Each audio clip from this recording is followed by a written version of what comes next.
What's up, guys, and welcome to today's show. Transfer window is closed, and that's the first thing we're going to cover in today's video. We're going to cover the transfer window, and we're going to cover tomorrow's game, big Caraboa Cup game, Newcastle versus Arsenal, semi-final, second leg. So first, the transfer window. Well, I said that Arsenal weren't going to do no business transfer window. I said that the Ollie Watkins signing was nothing but a smokescreen. Arsenal had no intention, more specifically, Arteta had no intention on signing anyone this winter transfer window. Despite Saka's injury, despite Saka G.Jesus' injury, he had no intention on getting reinforcements in. Some of the quotes that he's come out with today, I find it utterly baffling. Baffling. So, there were loads of rumours that Arsenal were going to sign this player, that player, Watkins, Duran, Matthias Tell. It was all bullshit. There was no intention from this manager of signing anyone, and that's because he has developed Arsene Wenger's stubbornness and faith that Wenger used to have in the players he used to have under him. And he's got the same sort of attributes. Now, I've said it many times. Arteta loves Havertz. He adores him. He's probably Arteta's favourite player. For whatever reason. Now listen, Havertz is a good player. He can play the false number 9 role pretty well. But it's not enough to get you to titles. Now, I don't know why Arteta is so stubborn with... Do you know what? I actually realised something. We got rid of 3 homegrown players. Smith Rowe, Eddie Nketiah, and Nelson. All of their wages combined was probably the same as Havertz.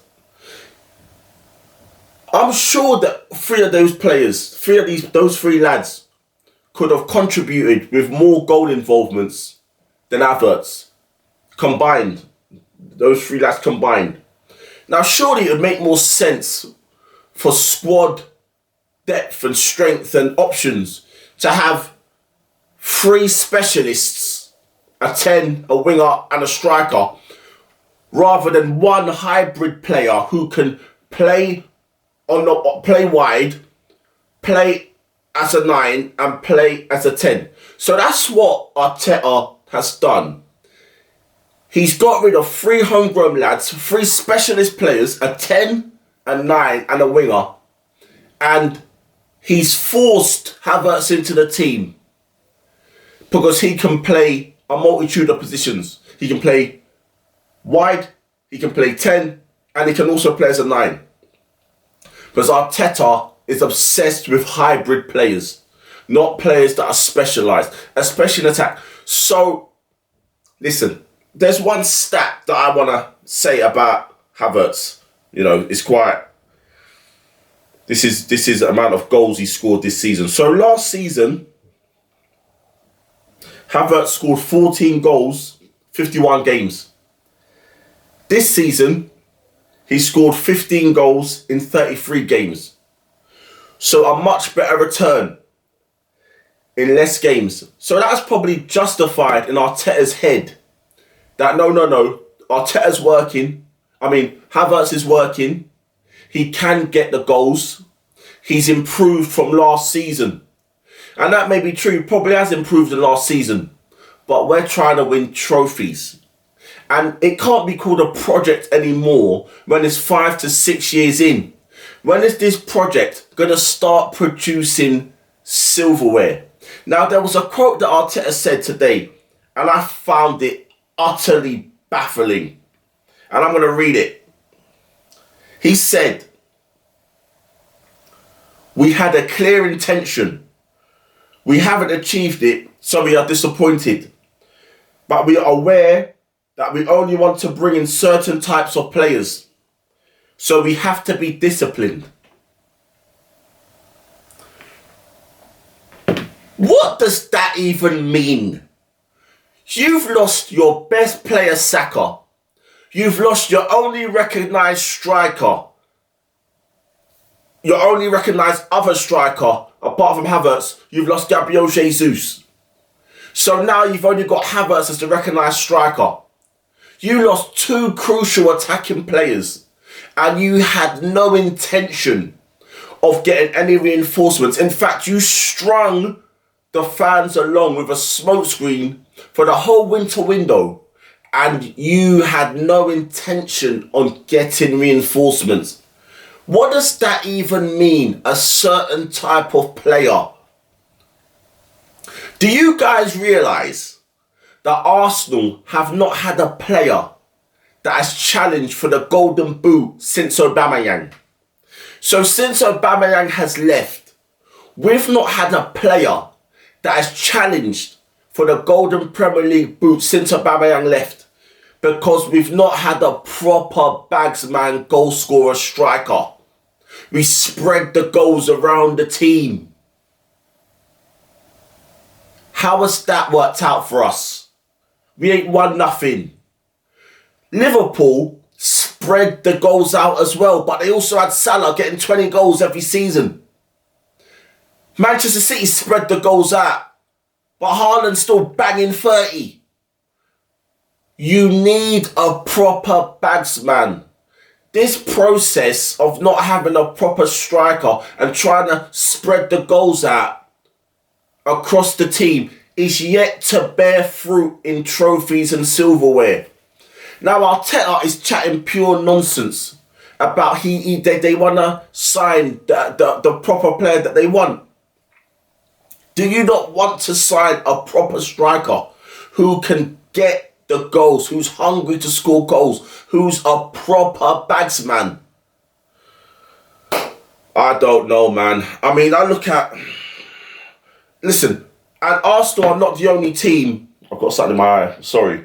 Arsenal are not the only team that have not been active. Newcastle haven't been active. Manchester United has been pretty modest. Chelsea... There's been other teams, I understand that have not gone out and splashed the cash and so on and so forth. I think the most active teams, I think Wolves have done quite a lot. Manchester City have done quite a lot and Villa have done quite a lot. But we've lost two key attacking players. Listen, I don't know. There's going to be all these excuses. Oh, well... who you going to get? Who can you get? It's hard to get someone and all this and all that. And players are not going to come to you. And listen, I wasn't for the Ollie Watkins and I weren't for Matthias Tell. I was only for a proper bagsman. Victor Gyökeres, Victor Osimhen. Those are my main two targets. They both had buyout clauses in their contracts and they were both attainable if you just front the cash and see what the player says. You have to give the player the option by actually fronting the cash. I don't know, but listen, that's going to be the excuse. If Arsenal fall short, that's going to be the excuse. I did tell you guys that Arteta had no intention of spending any money, but if it jeopardised Havertz's place in the starting 11, he was not going to do that. He's obsessed with this Havertz experiment. He's obsessed with proving himself right, that Havertz can fire Arsenal and Havertz can do this. He's obsessed with proving himself right about Havertz, and he's putting that to the detriment of the actual team and getting someone who can actually get us the goals in vital moments, like a Drogba, like an Henry, like a Suarez, a striker like a Kane, a striker that can get you the goals in the big games, in the crunch games, and not completely bottle it. Now, I also want to touch on something that Gary Neville said. And it's Gary Neville. So, Gary Neville went and said he thought that it was a bit disrespectful the way Gabriel celebrated to Haaland. But it's ironic because when Haaland threw the ball in Gabriel's head, Gary Neville and Carragher laughed when they saw that and they thought it was funny. So hold on a minute. It's funny for Haaland to throw the ball at Gabriel's head when City equalised, when we played them at the Etihad. But he found it disrespectful for Gabriel to celebrate in Haaland's face when we scored. I mean, this sort of punditry is so stupid. Like, I would love to debate these people. I would love to debate these guys about some of their stupid, dumb comments and ask, where does this come from? Like, what are you actually thinking? It's just so stupid. The double standards. In fact, what Haaland done to Gabriel, chucking the ball at his head, is even worse. That's even worse than just celebrating in his face. That's nothing. But, I don't know, where these Gary Nevilles and Carragers are coming from. They just talk a whole lot of shit. They're paid to talk a whole lot of shit. They're not very, listen, I rate Gary Neville as a player. I'm not Cara. But, they're not very good in terms of managers. They'll both be crap at that. So they've got the easiest job in football to just go on TV and talk. So, let's preview the game tomorrow. Newcastle against Arsenal. Let's go through my predicted 11. I'm going to make it very simple. I think that Arsenal should just... Listen, we smashed City 5-1. So as long as everyone's fit and raring to go again, go with the same team. Go with the same team. I mean, maybe you could give the lad Ranieri a chance, but I would just go with the same team. I would go with the same team.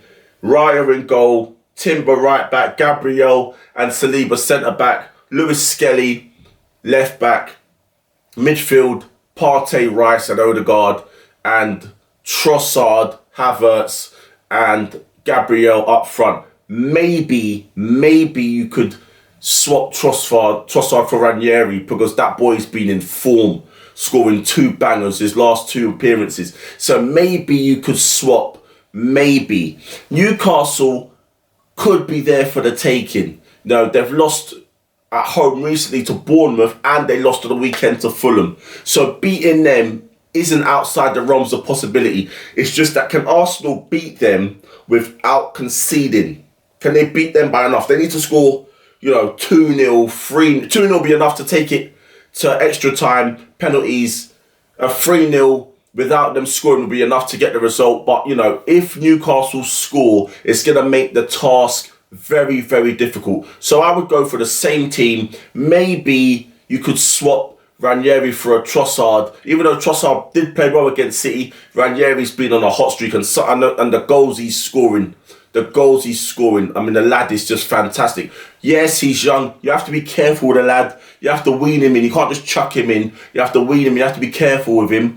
But if that would be the only change that I would make, but I would just go for the same team that smashed City the weekend, because those boys should be up for it, should be confident, and that would be the best starting 11 to get the result that we need to get us into the final. My predictions for this match, I think Arsenal will win. But I don't know if they're going to win by enough to get us into the final. So I'm predicting 3-2 Arsenal. I think Isaac is going to be up for it. We always seem to have trouble against Isaac, and our record at St. James's Park isn't very good. But I do think Arsenal win, but I do think that Newcastle will score, and that will make, getting the result that we need to get to the final very, very difficult.